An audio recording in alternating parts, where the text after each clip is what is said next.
Hello, my friends.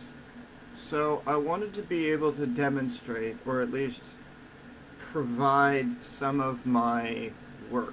Um, these are alchemical constructs that I use for the creation of different spells. When I need to meditate or when I need to study something, these are the design patterns that I use, and while they're only in pencil, I haven't found the right ink to bring them to life yet.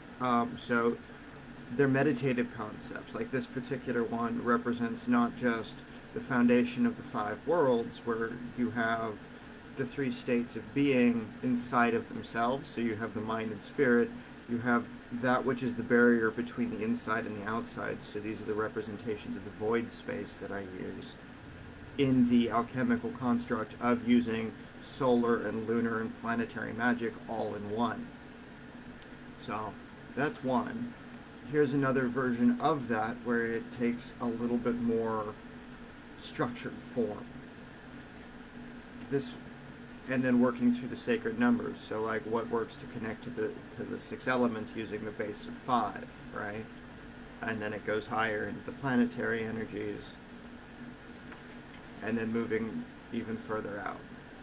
So that what I use for these become the foundation of higher level spellcraft, which lets me do crazy and ridiculous shit for my clients or my friends or whoever it is that I'm doing work for, or even just myself in connecting with the spirits. So that way everything moves in a little bit more harmonious flow.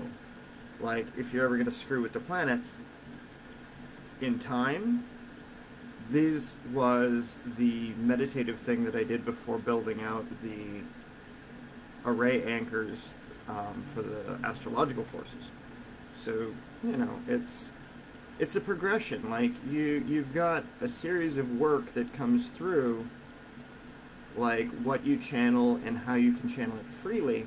So you don't have to worry about what each and every little shape means, but it does provide a foundation that lets you take concepts into a higher spectrum, right? Like again, it goes back to what I was doing first.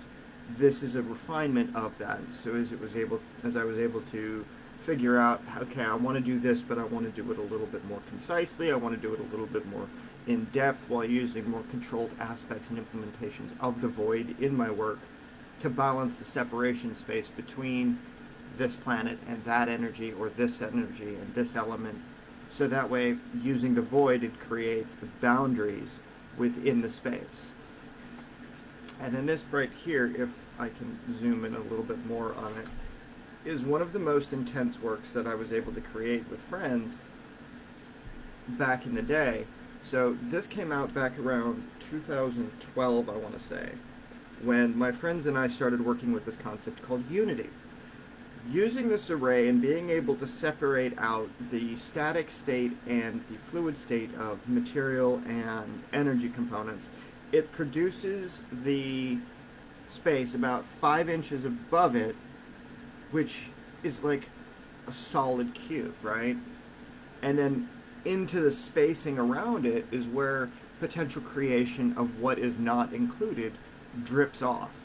So it siphons off the fluid states, creating a fixed engagement. So this is the foundation of what I use when I use like the yin anchors and things like that to replicate the fixed principle and the non-fixed principles, so I can separate them out and so I can use them each accordingly.